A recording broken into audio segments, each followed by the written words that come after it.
नमस्कार, मी भीमराव कडाळे पाटील, BKP 24 मराठीमध्ये आपलं सर्वांचं स्वागत. आज नवीन दिवस, नवीन विषय, नवीन दिवसाची नवीन अशी चर्चा.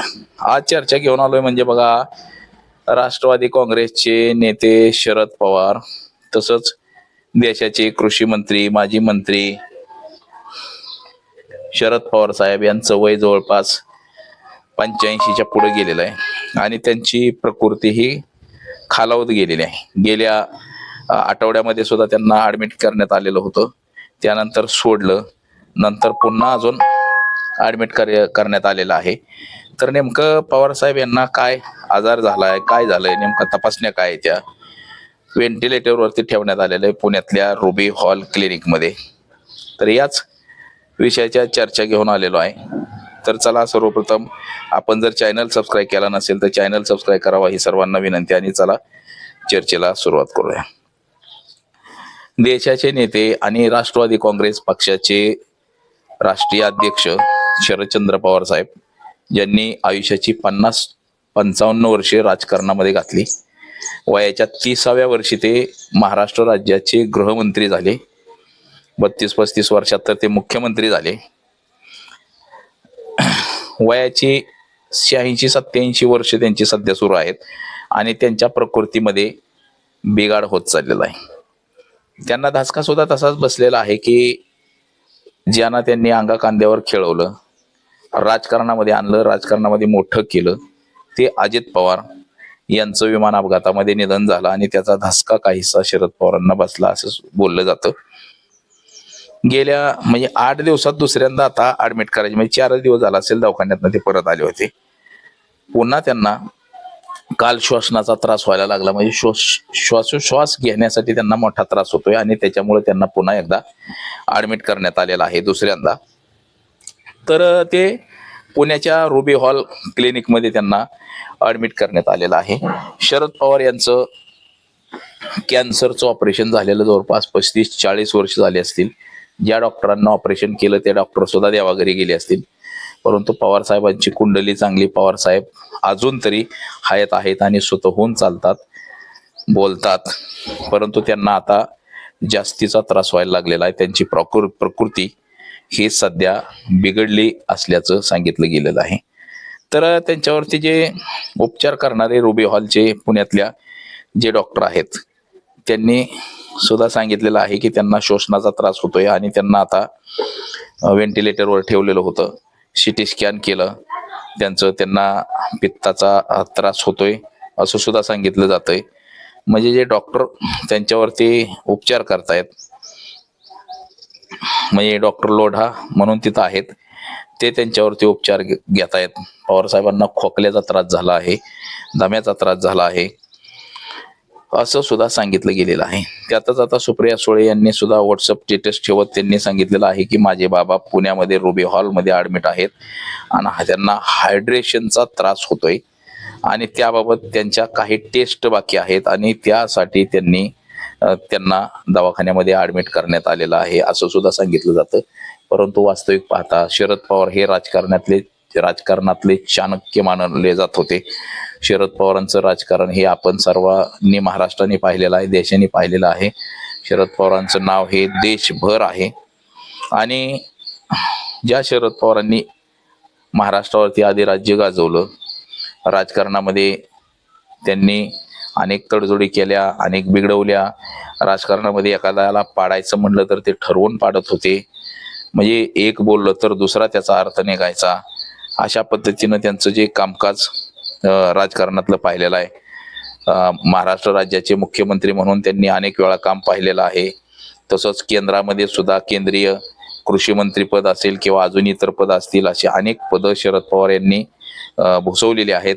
बारामती लोकसभा मतदारसंघाच्या खासदार म्हणून सुद्धा त्यांनी अनेक वेळा काम पाहिलं. तसंच बारामती विधानसभा मतदारसंघाची पहिली निवडणूक त्यांनी लढवली काँग्रेसमधून आणि ते पहिल्यांदाच निवडून आले. शाळकरी जीवनामधूनच त्यांचा राजकीय प्रवास हा सुरू झाला. त्या काळी त्यांना काँग्रेसमधून तिकीट मिळालं आणि ते निवडून आले. ते आजपर्यंत राजकारणामध्ये तग धरून आहेत. त्यानंतर त्यांची जी पिढी सगळी, म्हणजे त्यांचे भाऊ आप्पासाहेब पवार असतील किंवा गोविंदराव पवार, इतर जे सगळे आहेत, हे सुद्धा एक संघ ठेवण्याचं त्यांनी काम केलं. त्याचबरोबर पुतण्याला सुद्धा राजकारणात आणलं, म्हणजेच अजित पवारांना 7 वेळा महाराष्ट्र राज्याचं उपमुख्यमंत्री केलं, आमदार केलं, खासदार केलं. तसंच कन्येला सुद्धा, सुप्रिया सुळेला सुद्धा खासदार केलं. त्याचबरोबर रोहित पवार यांना सुद्धा राजकारणात आणलं, म्हणजे नातवांना सुद्धा राजकारणात आणलं आणि त्यांना सुद्धा राजकारणामध्ये बस्तान बसवण्यासाठी मदत केली. म्हणजे सगळ्यांचं बस्तान त्यांनी बसवलेलं आहे. परंतु आता सध्या त्यांची प्रकृती ही काहीशी साथ देत नाही असंही एकंदरीत म्हणता येईल. पवार साहेब यांच्या राजकारणाचे अनेक किस्से, त्यांनी राजकारण हे जवळून म्हणजे एकदा ते महाराष्ट्राचे मुख्यमंत्री असताना परदेशी दौऱ्याला गेले. येस काँग्रेस पक्ष काढला त्यांनी, काँग्रेसमधून फुटून आधी. येस काँग्रेस पक्ष काढल्यानंतर परदेशी दौऱ्याला गेल्यानंतर महागारी होईपर्यंत त्यांचे 68 आमदार होते. 68 पैकी 60 आमदार काँग्रेसवासी झाले, 8च आमदार राहिले. त्यानंतर त्यांनी महाराष्ट्र पिंजून काढला आणि पुन्हा 60-65 आमदार निवडून आणले होते. म्हणजे असे हे शरद पवार.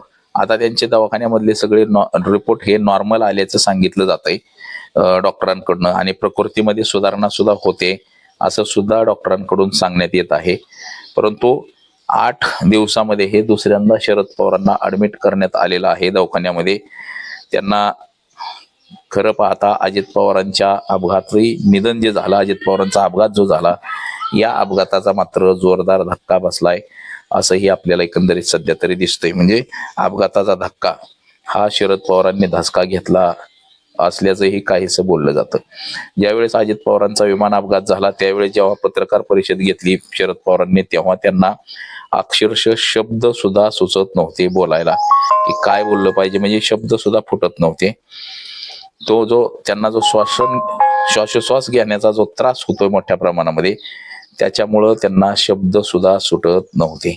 सध्या आता जिल्हा परिषद पंचायत समितीच्या निवडणुका संपलेल्या आहेत. त्याच्या आधी महानगरपालिका झाल्या, नगरपंचायती झाल्या. त्यांनी एकही सभा कुठंही घेतली नाही, प्रचाराचा दौरा सुद्धा केलेला नाही. कारण की त्यांना जो त्रास होत होता त्या त्रासामुळं त्यांनी प्रचार सभा घेण्यास टाळाटाळ केली आणि प्रचार सभा घेतल्या नाहीत. तर सध्या त्यांना काल ऍडमिट करण्यात आलेलं आहे रुबी हॉल पुणे या ठिकाणी. त्यांच्यावरती उपचार सुरू, म्हणजे त्यांना श्वसनाचा त्रास, उलट्याचा त्रास, पित्ताचा त्रास, तसंच सगळ्यात महत्वाचा म्हणजे श्वासोश्वास घेण्यासाठी जो त्रास होतो तो जास्त प्रमाणात होतोय. म्हणजे ते पनिक म्हणजे कमी होणे गरजेचं आहे. म्हणजे हायड्रेशनचा जो त्रास आहे त्याच्यामुळे तो श्वसनाचा त्रास सुद्धा वाढत असतो. तर अशाच पद्धतीने त्यांना काहीसा त्रास जाणवला आणि त्रास वाढलेला आहे. तर आता ते दवाखान्यात चेकअपसाठी ऍडमिट केलेलं आहे असं सुप्रिया सुळे यांच्याकडून सांगण्यात येत आहे. तसंच त्यांनी स्टेटस सुद्धा ठेवलेला आहे. रोहित पवार सुद्धा तिथं आहेत, म्हणजे पवार फॅमिली, सगळे पवार कुटुंब सुद्धा तिथं आहे. आणि ते शरद पवार या सगळ्या आजारातून लवकरात लवकर बरे व्हावे असं सुद्धा त्यांच्या कार्यकर्त्यांना वाटत असतं. तसंच सगळ्यांना सुद्धा वाटतं की शरद पवार हे एक नाव महाराष्ट्र आणि देशामध्ये सर्वप्रथम घेतलं जातं. देशामध्ये सुद्धा शरद पवारांची बारामती किंवा शरद पवार महाराष्ट्राचे, शरद पवार राजकारणी असं सुद्धा अग्र क्रमांकानं नाव घेतलं जातं की शरद पवारासारखा चाणक्य राजकारणामध्ये होणे नाही असं म्हटलं जातं. परंतु आजचा चाणक्य आता देवेंद्र फडणवीस यांना म्हटलं जातं. शरद पवारांच्या नंतर चाणक्य कोणी असेल तर फडणवीसाचं नाव घेतलं जातं. तर राजकारणातला एवढ्या दिवसाचा चाणक्य म्हणजे शरद पवार असंही समजलं जातं. तर शरद पवार साहेब हे लवकरात लवकर दवाखान्यातून बाहेर यावेत, पुन्हा राजकारणामध्ये सक्रिय व्हावे असेच कार्यकर्ता आणि सगळ्यांची इच्छा असते. तर आज एवढंच. माझा सहकारी कॅमेरामन अनिकेतसह मी भीमराव कराळे पाटील, BKP 24 मराठी, इंदापूर, पुणे.